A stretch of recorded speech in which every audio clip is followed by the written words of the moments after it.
Bismillahirrahmanirrahim. Today we are looking for the link relatives to find out the seasonal variation of the indices. अच्छा, अब link relatives को find करने के लिए हमें ये क्वेश्चन दिया हुआ है और ये 4 क्वार्टर दिए हुए हैं। सबसे पहला काम ये होता है, इसमें हमने करना क्या होता है, सबसे पहला काम ये होता है कि आपने इसके लिंक रिलेटिव्स निकाल, you have to find link relative. Second, we have to made a chain relatives, and thirdly, we have to find the seasonal indices. So we have to solve all these 3 steps. हमें ये 3 काम करने, तो पहला काम क्या है, link relatives का। अब लिंक रिलेटिव्स के लिए सबसे पहले हम फार्मूला देख लेते हैं। लिंक रिलेटिव का फार्मूला होता है original over previous multiply by 100। तो चूंकि ये क्वार्टर्स में डाटा दिया हुआ है, तो इस तरह से हम अपना जो लिंक रिलेटिव्स है वो फाइंड आउट कर लेंगे। अच्छा, अब जो पहला पीरियड होता है इसका तो हम नहीं निकालते होते, क्योंकि इसका प्रीवियस पीरियड नहीं होता है, तो इसलिए हम इग्नोर कर देते हैं। जब हम 125 की बात करेंगे तो देखिए यहाँ पे कैलकुलेशन कर लेते हैं। 125 अपॉन में प्रीवियस पीरियड इसका कौन सा है, ये 112। सो 112 इंटू 100, तो ये मेरे पास आ जाएगा 111.6। अब इसी तरह से जब हम थर्ड पीरियड का निकालेंगे तो ये इसका क्या आएगा, इसका आएगा जी 129 ओवर 125, यानी यूं इस तरह ये प्रीवियस आ गया इंटू 100, तो ये मेरे पास आंसर आ जाएगा 103.2। सेम इसी तरह से हम यहां पे ऐसे निकालेंगे, इसका क्या आएगा, इसका यहां पे आ जाएगा हमारे पास थर्ड पीरियड के लिए, देखिए थर्ड क्वार्टर के लिए ये आ जाएगा मेरे पास 110 ओवर 129 इंटू 100, तो ये मेरे पास इसका क्वार्टर आ जाएगा जी 85.3 है। ठीक है, ये सारे क्या निकल रहे हैं, लिंक रिलेटिव्स। ये लिंक रिलेटिव्स फाइंड हो रहे हैं। अच्छा, नेक्स्ट जब मैं 119 की बात करूंगा तो 119 में हमें क्या करना पड़ेगा, 119 ओवर, अब इसका प्रीवियस क्वार्टर वो पहले फोर्थ वाला है, ये क्या आएगा 110 इंटू 100, तो इसका आंसर आ जाएगा 108.2। ठीक है, अब जब इसका निकालेंगे 132 का, तो क्या आएगा 132 ओवर 119 इंटू 100, तो इसका क्वार्टर कितना आ जाएगा 110.3। और इस तरह से हम सारे पीरियड क्वार्टर्स के हम लिंक रिलेटिव्स निकाल लेंगे। ठीक है, अब यहां पे ये मैंने सारे लिंक रिलेटिव्स जो हैं ऑलरेडी पहले ही सॉल्व किए हुए हैं। ये देखें, ये लिंक रिलेटिव्स निकले हुए। पहला क्वार्टर चूंकि इसका प्रीवियस पीरियड नहीं होता, इसलिए हम इसको इग्नोर कर देते हैं। ये हमारे पास लिंक रिलेटिव्स आ गए सारे के सारे। अच्छा, अब हमने क्या करना है, सबसे पहला कॉलम इसका टोटल का बनेगा कि आपने टोटल निकालने, और फिर इसका आपने क्या निकालना है, मीन यानी एवरेज निकालनी। तो मैं यहां पे सिर्फ एवरेज निकालने लगा हूं, यानी कि मीन निकालने लगा हूं। 108.2, इन तीनों को हम प्लस करेंगे और फिर 3 पे डिवाइड कर देंगे, तो ये मेरे पास आ जाएगा। नेक्स्ट मेरे पास आ जाएगा, इनको 4 पे डिवाइड कर देंगे, तो ये आ जाएगा 114.8।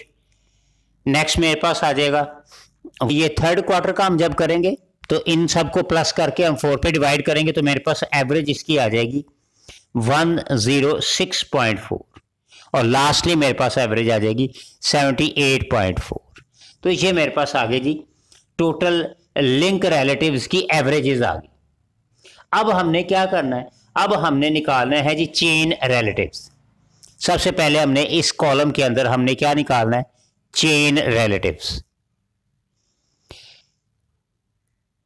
चेन रिलेटिव्स हमने ये कैलकुलेट करना है। अच्छा, अब इसकी कैलकुलेशन जो है वो मैं यहाँ पे साइड पे, यहाँ पे मैं सारी सॉल्व करने लगा हूँ कि इसकी कैलकुलेशन क्या आएगी चेन रिलेटिव्स की। देखें जो चेन रिलेटिव्स की पहली जो वैल्यू आएगी वो तो 100 आएगी, पहले वाले को तो हम कुछ नहीं कहेंगे, 108 वाले को तो ये तो 100 आ जाएगी, इसको तो हम 100 कर देंगे। अच्छा नेक्स्ट जो है वो इसकी वैल्यू कैलकुलेट करने के लिए यहाँ पे देखें ये 114 जो है इसको हम इससे मल्टीप्लाई करेंगे, ये देखें इससे हम क्या करेंगे 114.8 और मल्टीप्लाई करेंगे 100 से और डिवाइड भी कर देंगे 100 से, तो ये मेरे पास इसका आंसर आ जाएगा जी 114.8, यानी वही वाला सेम आ जाएगा। ठीक है, अब हम इसको मल्टीप्लाई करेंगे आपस में, ऐसे इसको मल्टीप्लाई करेंगे 106.4 और मल्टीप्लाई करेंगे 114.8 और डिवाइड किस पे करेंगे 100 पे, लाइक दैट 106.4 114.8 और मल्टी डिवाइड किससे करेंगे 100 से। तो इसका आंसर मेरे पास कितना आ जाएगा, इसका आंसर आ जाएगा जी मेरे पास 122.1। फिर हम क्या करेंगे इन दोनों का कर लेंगे यहां पे ऐसे 78.4 divide multiply by 121, 78.4 multiply by 122.1 over 100, तो इन सब का आंसर कितना आ जाएगा 95.7। ठीक है, अच्छा अब ये वाला पीरियड रह गया, अब इसका पीरियड को कैलकुलेट कैसे करना है, इस पीरियड को कैसे कैलकुलेट करना है, हमें क्या करना पड़ेगा, हमें ये करना पड़ेगा कि ये 95.7 आएगा, इसको हम पहले क्वार्टर से मल्टीप्लाई करेंगे इससे, ये पहले क्वार्टर का जो मी एवरेज आई होगी, तो ये 95.7 मल्टीप्लाई बाय 108.2 और डिवाइडेड बाय 100, तो ये मेरे पास आ जाएगा 103.5। ठीक है, तो ये मेरे पास आ गए जी सारे चेन रिलेटिव्स आ गए। अच्छा अब देख, अब यहां पे ये देखना है कि ये जो पहले पीरियड में और इस पीरियड का इन दोनों का जो डिफरेंस है, इन दोनों का डिफरेंस है वो कितना आया, देखे कितना इंक्रीज कितना आया, ये 100 से ज्यादा है ना, तो इंक्रीज होगा ना, यानी कि यहां पे इंक्रीज आएगा, तो 103.5 माइनस 100, तो ये कितना आ गया 3.5, ये इसमें इंक्रीज आ रहा पहले क्वार्टर का। ठीक है, अब ये जो इंक्रीज आया ये किस वजह से आया, ये आया है ड्यू टू सेक्युलर ट्रेंड की वजह से, ये इस वजह से इसमें इजाफा आया है 3.5। ठीक है, अब हमें क्या करना पड़ेगा, अब इसमें देखें ये जो जितना इंक्रीज आया है यानी कि 3.5 जो इंक्रीज आया है, हम क्या करेंगे हमें यह करना पड़ेगा कि ये जो हमारे पास जो इंक्रीज आया है इसको हम एडजस्ट करेंगे, इसको हम क्या करेंगे एडजस्ट करेंगे, इसका मतलब यहां पे एडजस्टेड का कॉलम आएगा, एडजस्टेड का। अब वो एडजस्टेड का कॉलम बनाने से पहले मैं इसकी जरा कैलकुलेशन बता दूं कि एडजस्टेड की कैलकुलेशन क्या है एडजस्टेड का जी। ठीक है जी, ये एडजस्टेड का आ जाएगा, ये फर्स्ट क्वार्टर तो एज इट इज हम लिख देंगे 100, उसमें तो कोई चेंज नहीं आएगी। अब सेकंड वाले में और चेंज देखते हैं कि कितनी चेंज आती है। अब देखें यहाँ पे इसकी जरा कैलकुलेशन थोड़ी सी अगर आप देखें तो इंक्रीज कितना आया था 3.5। ठीक है, इंक्रीज कितना था 3.5 और ये हमारे पास वैल्यू आई थी 114.8।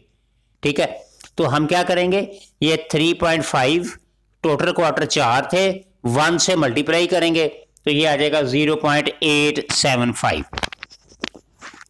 ठीक है जी, अब हम ये जो 0.875 है इसको 114 में से माइनस कर देंगे, माइनस 0.875, तो इसका आंसर कितना आएगा वो यहां पे लिख देते हैं, ये आ जाएगा 113.93 यहां पे। ठीक है जी, नेक्स्ट अब 3.5 को अगेन 4 पे मल्टीप्लाई करेंगे और 2 से मल्टीप्लाई कर देंगे, क्योंकि हमारे पास सेकंड क्वार्टर आ गया ना, है थर्ड है लेकिन कैलकुलेशन हम सेकंड की कर रहे हैं इसलिए, तो ये आ गया हमारे पास 120.35। तो करेंगे 122.1 माइनस इसकी कैलकुलेशन आई है इसकी कैलकुलेशन आई है जी 1.75 तो 1.75 माइनस कर देंगे तो इस सारे का आंसर जो है वो आ जाएगा 120.35। अब ये थर्ड क्वार्टर आ जाएगा। थर्ड क्वार्टर में क्या करेंगे 3.5 डिवाइडेड बाई 4 मल्टीप्लाई बाई 3 और आंसर आ जाएगा 2.625। अच्छा जी, अब थर्ड क्वार्टर में ये जो माइनस किया तो अब इसको हम सब्ट्रैक्ट कर देंगे। क्या करेंगे 95.7 माइनस 2.625 तो ये मेरे पास आंसर आ जाएगा जी 93.15। ये मेरे पास आंसर आ जाएगा। ठीक है, अब ये हमने सारी कैलकुलेशन कर ली है उसकी एडजस्टमेंट की। अब इन सब का आप टोटल करें, इन सब का आप टोटल करेंगे तो आंसर मेरे पास आ जाएगा 427.93। ये मेरे पास इस सारे का टोटल आ जाएगा। अच्छा, अब हमने क्या करना है, सॉरी ये एडजस्टेड का नहीं है, ये सीजनल इंडाइसिस का था। ये हमने निकाला है सीजनल इंडाइसिस का, सीजनल इंडाइसिस का, सॉरी ये उसकी कैलकुलेशन थी। अब देखें ये 427.93 आया, आंसर तो 400 का आना चाहिए था। ठीक है, अब ये जो एक्स्ट्रा आ गया यानी 27.93 जो है इसको हमने कम करना है तो इसके लिए हमें क्या करना पड़ेगा, हमें एडजस्टेड का कॉलम ड्रा करना पड़ेगा। एडजस्टेड का कॉलम ड्रा करने के लिए इसको जरा हम रिमूव, अब हम एडजस्टेड का एक कॉलम ड्रा कर लें, हम जी टेबल बना लें एडजस्टेड का। ठीक है जी, और इसकी आपको अब कैलकुलेशन ज़रा देख लें और चेक कर लें कि ये 400 है। अब देखें ज़रा हमारे पास आंसर कितना आया 427.93, आना चाहिए था 400। तो 400 डिवाइडेड बाई 427.93 मल्टीप्लाई बाई 100, चूँकि पहला 100 तो हम ये इसको करेंगे तो ये आंसर आ जाएगा 93.58, तो ये आ जाएगा 93.58। ठीक है जी, ये पहला को एडजस्टेड आ गया।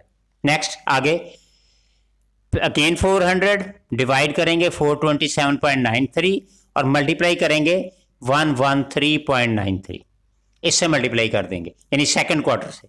जब इससे करेंगे तो ये मेरे पास आ जाएगा 106.59। फिर हमारे पास ये थर्ड वाला आ जाएगा, थर्ड वाले को again 400 divided by 427.93 multiply by 120.35, तो इसका आंसर कितना आ जाएगा, ये आ जाएगा 112.58। और लास्ट वाले का अगेन उसी तरह से 400 ओवर 427.93 और मल्टीप्लाई करेंगे ये लास्ट क्वार्टर जो है दैट इज 93.15, तो इसका आंसर आ जाएगा जी 87.13। तो आप इसको चेक करेंगे तो हमारे पास आंसर जो है वो 400 के करीब आ जाएगा। तो ये था जी हमारा रिंग रिलेटिव्स का क्वेश्चन चेन इंडाइसिस के थ्रू।